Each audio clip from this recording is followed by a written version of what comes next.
आपका स्वागत है आपके अपने चैनल महाअध्ययन में। वीडियो को लाइक करें। चैनल को अगर अभी तक सब्सक्राइब नहीं किया है तो सब्सक्राइब करें।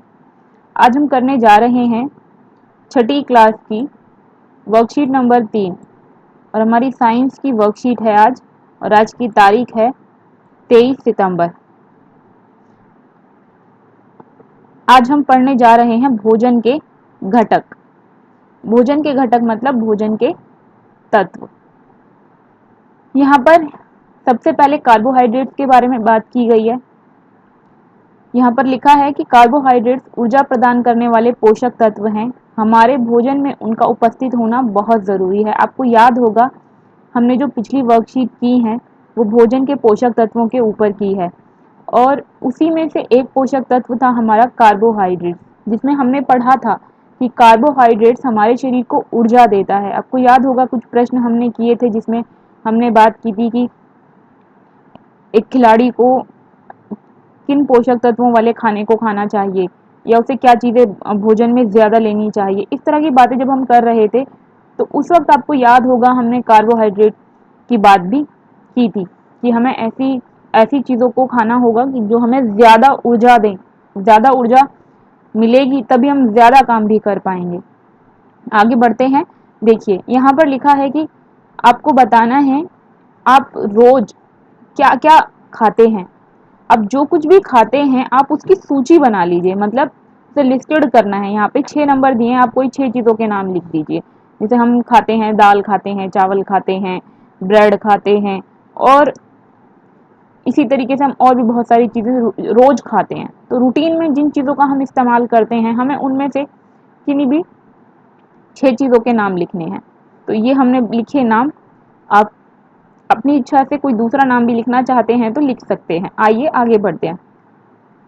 कार्बोहाइड्रेट कई प्रकार के होते हैं जिसमें मंड और शर्करा हमारे भोजन में पाए जाने वाले मुख्य कार्बोहाइड्रेट हैं। अब आप यहाँ पर इस बात को समझकर चलिए कि कार्बोहाइड्रेट्स के प्रकार बताए गए हैं, और यहाँ पर लिखा है कि उसके कई प्रकार हैं, और उन कई प्रकारों में से यहाँ पर सिर्फ 2 का नाम बताया गया है। एक का नाम है मंड और दूसरे का नाम है शर्करा। अब कार्बोहाइड्रेट्स हमें किन किन चीज़ों से मिलता है, हमने ये बात तो कर ली कि कार्बोहाइड्रेट से हमें एनर्जी मिलती है, ऊर्जा मिलती है। लेकिन क्या चीज़ें ऐसी हैं जिन्हें हम खाएंगे तो हमें वो ऊर्जा मिलेगी? तो सबसे ज़्यादा ऊर्जा देने वाले जो पदार्थ हैं, जो चीज़ें हैं, यहाँ पर उनके नाम दिए गए हैं। जैसे गेहूँ है, चावल है, चीनी है, आलू है। क्योंकि यह ऊर्जा देने वाला भोजन है अतः यह ऊर्जा प्रदान करता है। अच्छा, आपको एक बात बिल्कुल ध्यान में रखनी है कि यहाँ पर जिन चीज़ों के नाम लिखे गए हैं ये वो चीज़ें हैं जिनसे हमें ज़्यादा मात्रा में कार्बोहाइड्रेट मिलता है। लेकिन इसका मतलब ये नहीं है कि ये जो चीज़ें हैं ये सिर्फ कार्बोहाइड्रेट देती हैं। इसके अलावा भोजन के जो दूसरे पोषक तत्व हैं वो भी इनमें पाए जाते हैं। अच्छा जी, अब हम आगे बढ़ते हैं। यहाँ पे देखिए खाने की चीज़ों के चित्र भी दिए गए हैं। देखो आलू बना हुआ है, यहाँ पे ग्रेन्स लिखा है, यहाँ पर ये देखो चावल जैसे चित्र को बनाया गया है।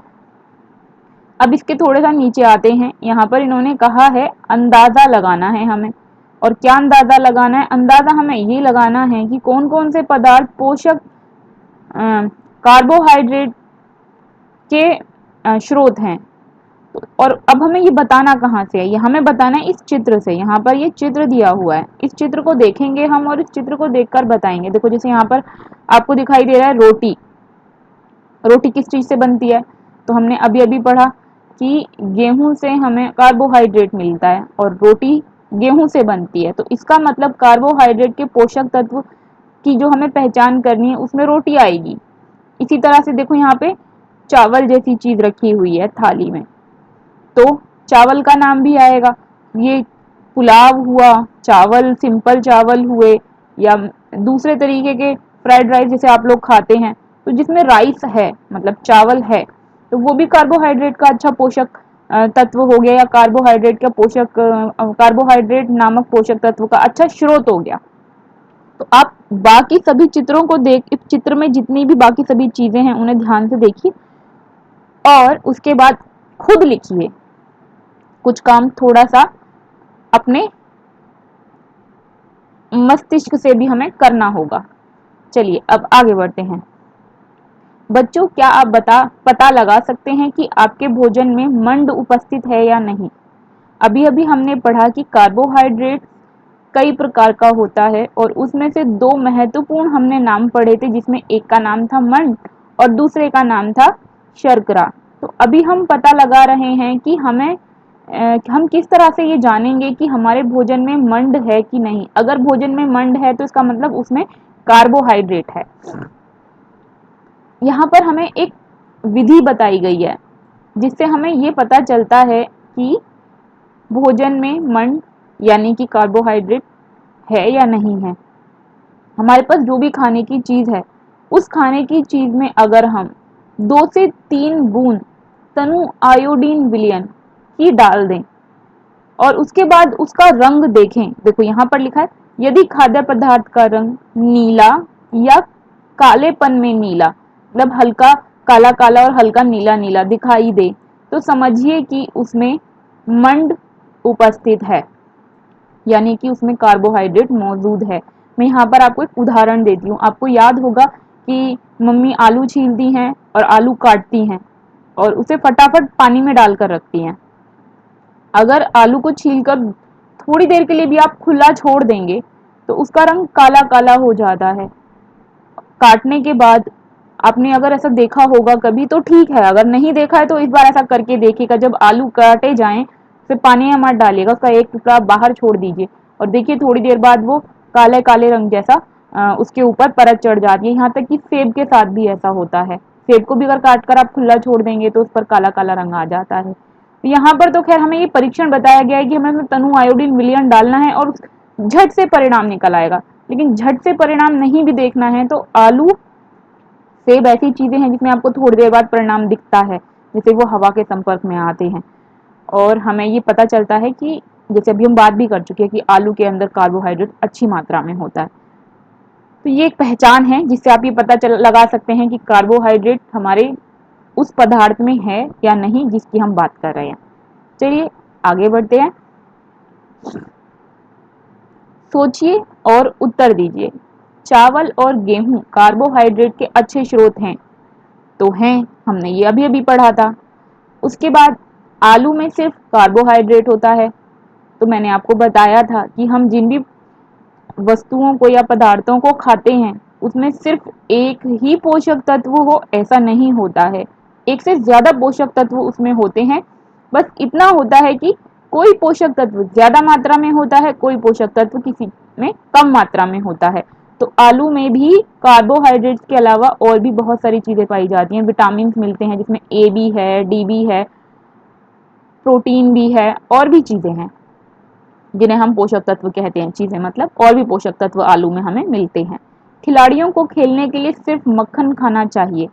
मक्खन आपको याद होगा जब हमने पीछे वर्कशीट की थी तो फैट नाम का भी हमने एक पोषक तत्व पढ़ा था, वसा जिसको बोलते हैं, वसा। मक्खन से हमें वसा अधिक मात्रा में मिलती है। खिलाड़ी को खेलने के लिए क्या सिर्फ वसा की जरूरत है? उसे कार्बोहाइड्रेट भी चाहिए, खेलने के लिए ऊर्जा चाहिए, ऊर्जा के लिए कार्बोहाइड्रेट चाहिए। तो सिर्फ मक्खन खाने से तो काम नहीं चलेगा, तो इसका भी उत्तर हुआ नहीं। अगला इन्होंने हमसे पूछा है मंड परीक्षण के मंड परीक्षण में आयोडीन की आवश्यकता होती है। हमने अभी अभी पढ़ा कि हमें तनु आयोडीन विलयन की आवश्यकता होती है, 2 से 3 बूंद। सिर्फ आयोडीन नहीं था वहां पर, तो इसका उत्तर भी हमने लिखा नहीं। मैं उम्मीद करती हूँ आपको ये वीडियो समझ में आई होगी, पसंद आई होगी। आपकी वर्कशीट आसानी से अब हल हो गई है। आप इस तरह की वीडियो देखने के लिए चैनल को अगर सब्सक्राइब नहीं किया है तो प्लीज़ सब्सक्राइब कर दें और वीडियो को लाइक करना बिल्कुल ना भूलें। अगर आपका कोई सवाल है जो हमारी वर्कशीट से जुड़ा हुआ है तो आप उसे कमेंट बॉक्स में लिख दें, हम देखते ही जवाब देंगे। वीडियो को देखने के लिए थैंक यू।